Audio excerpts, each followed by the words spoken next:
The Old Covenant, specifically the one delivered on Sinai, it exists for one reason. It was made because of transgressions, specifically because sin was increasing, and God wanted his people to know what was sin. He also wanted them to know certain things that were going to happen prophetically. That's why many of the feast days were so prophetic in nature. The Passover was a remembrance of the Jews coming out of Egypt. The Passover was also prophetic for, you guessed it, Yeshua HaMashiach. Many of the feast days had prophetic implications. Actually, all of them do.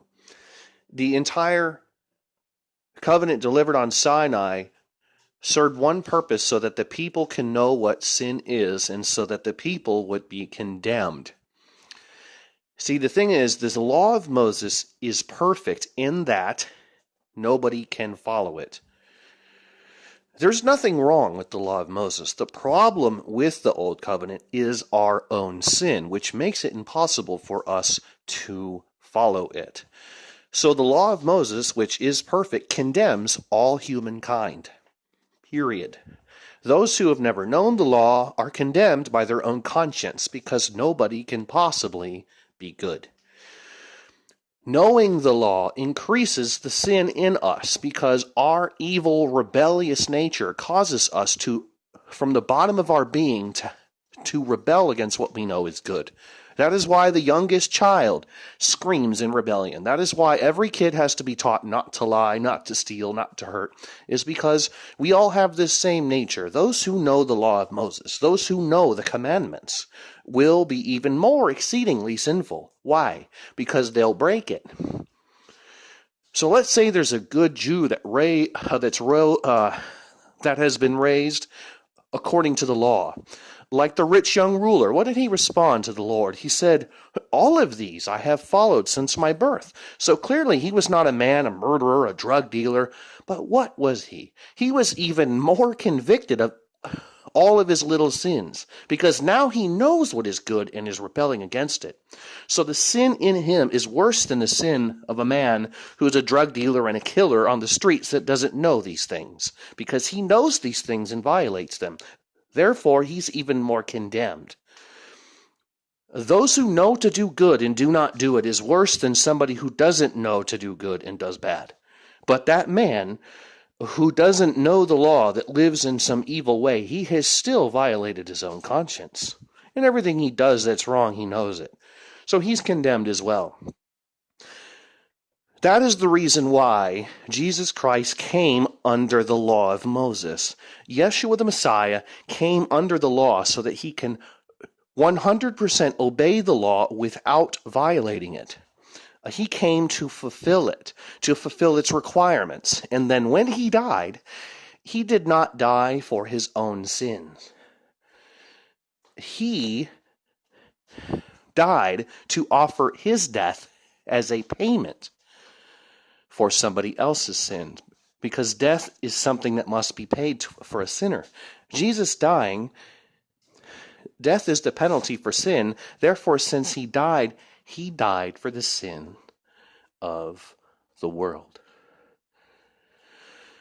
But it doesn't stop there. The law of Moses was given primarily because of transgression and sin, so we can know what sin is, so we can know what God requires, and so that we can know the foundations of the gospel: sacrifice for sins, there's atonement for your forgiveness, grace and mercy. There's many laws about having mercy upon somebody. There's many laws that deal with loving your neighbor.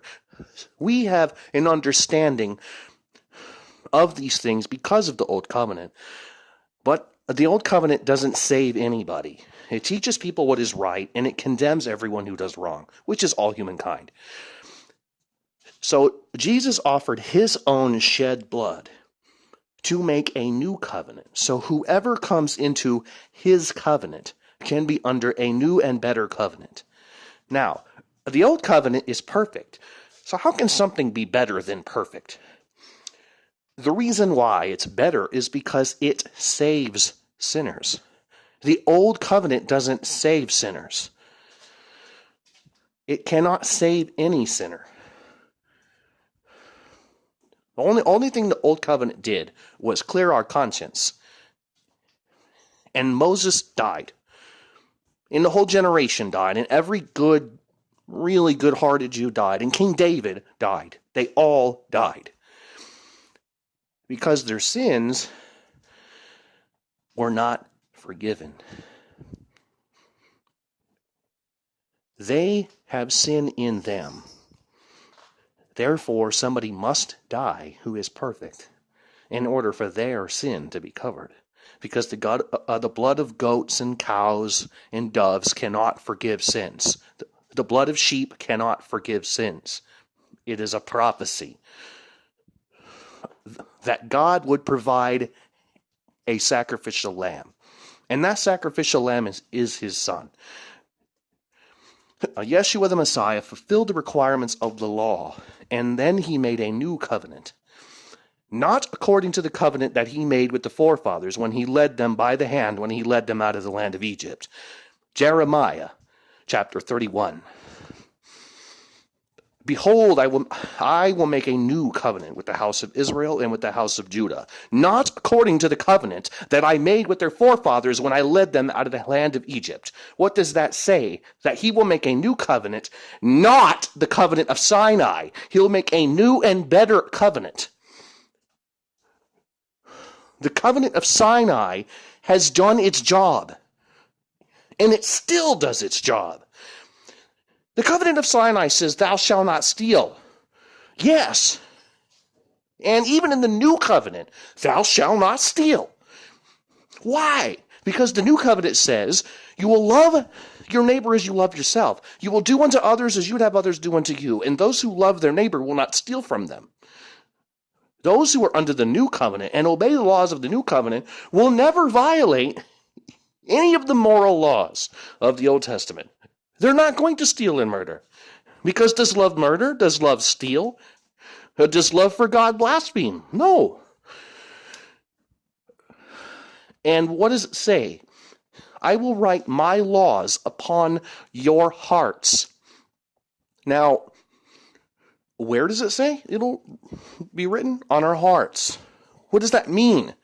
That means that the ark of the covenant is our hearts. The Ark of the Covenant was the box that held the laws that were written down. But the New Covenant is written on our hearts. Therefore, our hearts are the Ark of the Covenant. How much did God love the Ark of the Covenant? How much did he protect it? And it's just a box with stones and a stick and a jar of manna. That's it. It's just a box holding things. And look how much power he displayed to protect it, to keep it sanctified, because that was representative of the covenant that he made with Israel. The new covenant is written on our hearts. How much more will he love us, who are not only saved, who not only have no sin attributed to us because of what Jesus has done. He loves us, and we are the holders of the covenant. We are the ark of the covenant. We are. The new covenant is superior in every way because it can save sinners, because it can make new that which is dead and corrupted. The new covenant of Yeshua the Messiah is for who? What does it say in Jeremiah? It says, for the house of Israel and the house of Judah.